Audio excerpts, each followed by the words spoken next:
这里是新加坡的樟宜机场，这里曾多次摘得全球最佳机场的桂冠，尤其是机场里的大瀑布实在是太美了。这里实在是太大了，吃喝玩乐样样有，可以玩上大半天没问题。今天带大家好好逛一逛这里的星耀樟宜，下次来你就知道怎么玩了。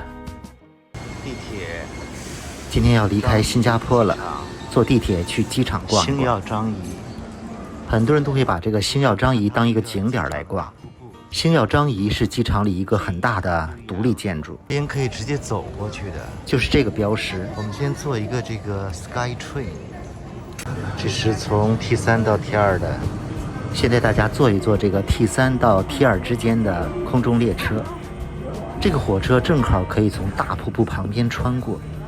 我之前有一次转机就是坐的这趟小火车，觉得景色非常漂亮，仿佛穿过了热带雨林。新加坡机场有4个航站楼，只有坐从 T2 到 T3 之间的往返列车才可以看到这个角度。所以如果你想拍照打卡这个角度，就可以坐一次小火车，很方便。我今天也是特意拍了一下这个。现在来到了星耀樟宜这个建筑里。鼎泰丰。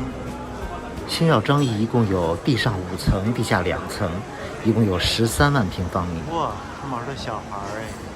这里是集航空、购物、餐饮、景观为一体的综合建筑。餐厅。我们先来到5层，从上往下参观。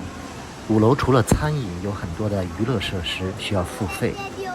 如果时间充裕又带着小孩，一定要来玩一玩。这里是星空花园，不过大部分项目都是适合小孩的，所以没有买票。5楼的公共区域里，竟然很多人在练瑜伽。这是把瑜伽班搬到了机场吗？这个是10几块钱。机场最不缺的就是餐厅，每个楼层都有。瀑布在整个建筑的中心，所以每个楼层都有很多的观景平台。旁边就是 T3 到 T2 之间的小火车。这个瀑布高达40米，据说是全世界最高的室内瀑布。瀑布从屋顶的圆口中奔流而下。这个上面是顶层的5层。从5层来到了4楼，头顶上就是小孩的游乐项目，像是蹦蹦床。4楼也有一个娱乐项目，也有不少餐厅。每个楼层大概有4个观瀑布的平台，角度和视觉都不太一样。旁边的小火车几分钟就一趟。时不时的瀑布还会消失，变成了云雾蒸腾的景观。从4层望向1层，整个感觉就像是一个热带园林。最上面走的廊桥也是收费的，只要时间充裕，一定可以找到一个好的角度拍照。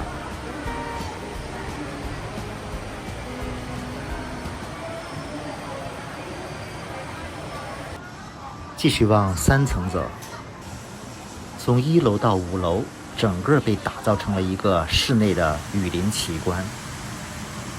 这是从3层的一个观景台看到的景色。雨林中也有一些小台阶，可以直接走下去。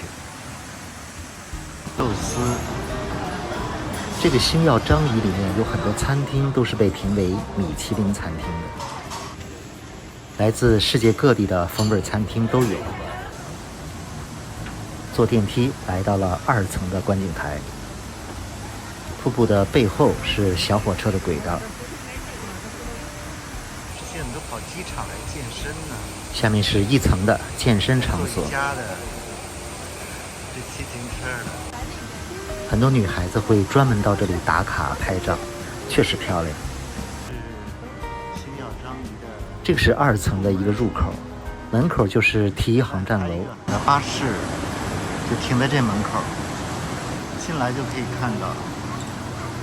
不少游客看大瀑布都是从这个门进来的。正面卖东西。2楼有非常多的名牌店，巴克还那么大。2层中另一个观景台，外面还可以看到塔台。生意好火。 2楼也有一些不错的餐厅，有田，有些价格稍微贵一点。锅鸡，这是最底下一层，现在来到了1层，溅起的水花，顶上的玻璃天窗。这个瀑布的高度有40多米，瀑布落进了中间一个圆形的大洞里。1层摆了很多花坛和造型，拍照好看。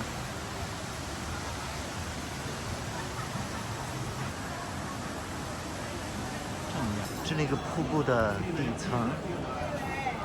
现在来到的是地下1层，这层都是餐厅娱乐。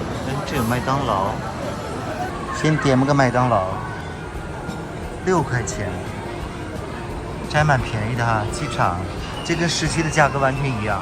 坐在了瀑布旁边，下面还有一层。这新加坡的机场也算是，很多人评它是世界最美的机场，还不错啊。当一这里面逛一大圈，从楼上到楼下，但这里面很多好的餐厅也都不贵，有些需要排队。这次换了2个酒店，刚开始来是住的青旅，将近300块钱，后来觉得实在不舒服，就搬了一个快捷酒店，也要500多，条件很差。新加坡如果来玩的话，就是住宿贵一点，吃不贵，就起码跟我们在北上广深这样的消费其实差不了多少。吃上面，你吃快餐选择又多，有些就是5到10块钱，5到10块钱就20多到50块钱了，选择还是很多的。尤其是它那个市中心的一些 food center， 就是还挺好的。然后交通其实也不贵，你看我从机场到市区，如果坐地铁过来才2块多钱，就和10块钱。我这次这个买的3天卡有点亏了，没怎么用，48块钱，我觉得我就用了10块钱。在新加坡单独来玩个3、5天，但也挺紧张的。我觉得如果要把新加坡该玩的能玩的都玩了，也得有个10天半个月，我觉得。毕竟一个城市，它的各种历史的、娱乐的，还是挺多的。这是在地下1层看到的瀑布，像是一个透明的水桶。地下2层全是吃的。再来地下2层看一看，这个更是便宜的了。前面是2层看到的瀑布，最底下一个透明的圆柱玻璃体，瀑布从里面倾泻而下。用手摸一下，还挺恐怖，是挺壮观的。整个从上到下7层，大时代呢。这个地下2层基本都是物美价廉的食品摊位，所以想在机场吃到物美价廉又好吃的，就来这个地下2层。哇，全都是这么多，才7块钱。烧腊、点餐、肉骨茶、海南鸡饭、刀削面。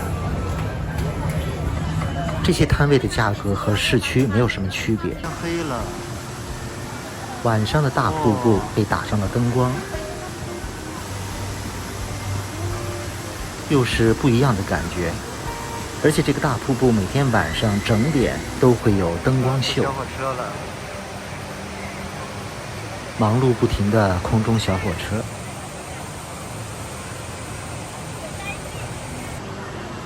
准备等一个整点，看看这里的灯光秀。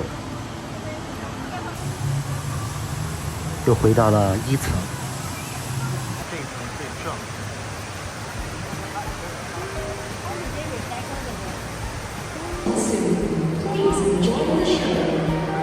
哇！整点时分的灯光秀开始了。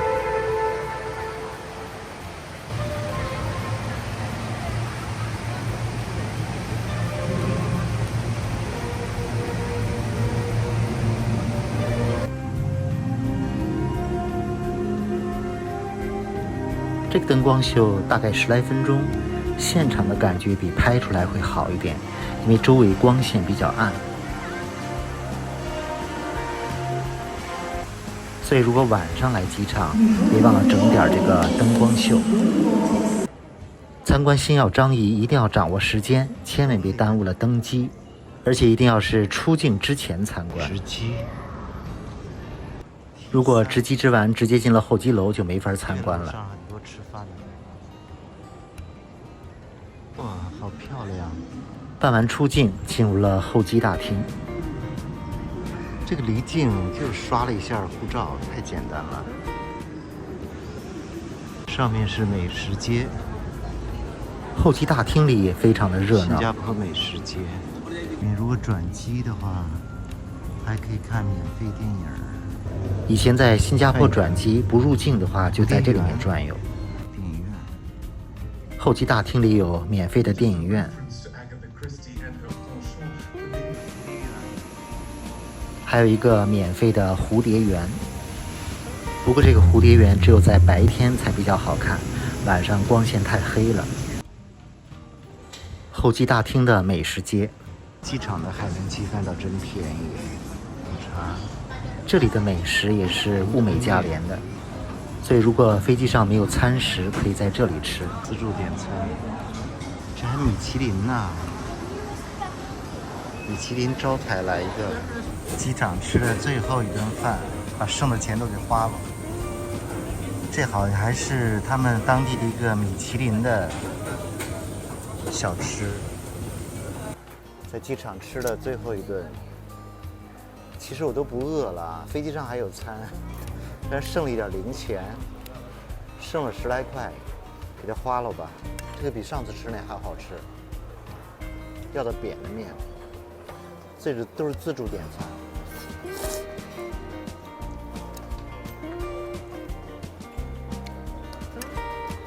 还挺好吃的，还有汤。新加坡机场确实不错啊，所以为什么好几次都评为世界的最佳的机场？吃喝玩乐都有了，而且消费也不贵。那下次来新加坡，我觉得可以留个几个小时吧到机场，是吧？因为也热嘛，新加坡，所以走的时候那天可以在机场舒舒服服的玩半天。它这个机场出境特别简单，就是在那个闸机上刷一下卡就行了。所以先不着急扔那些什么饮料，因为像这里面我那饮料没喝完就直接给扔了，然后进来又买了一杯。他应该是感觉他应该是登机前在那个登机口那儿去做安检，吃有点撑，在机场吃2顿，吃完准备去过安检了。这次的新加坡短暂之旅就结束了，接下来欢迎关注北京老刘的冬季北海道之旅。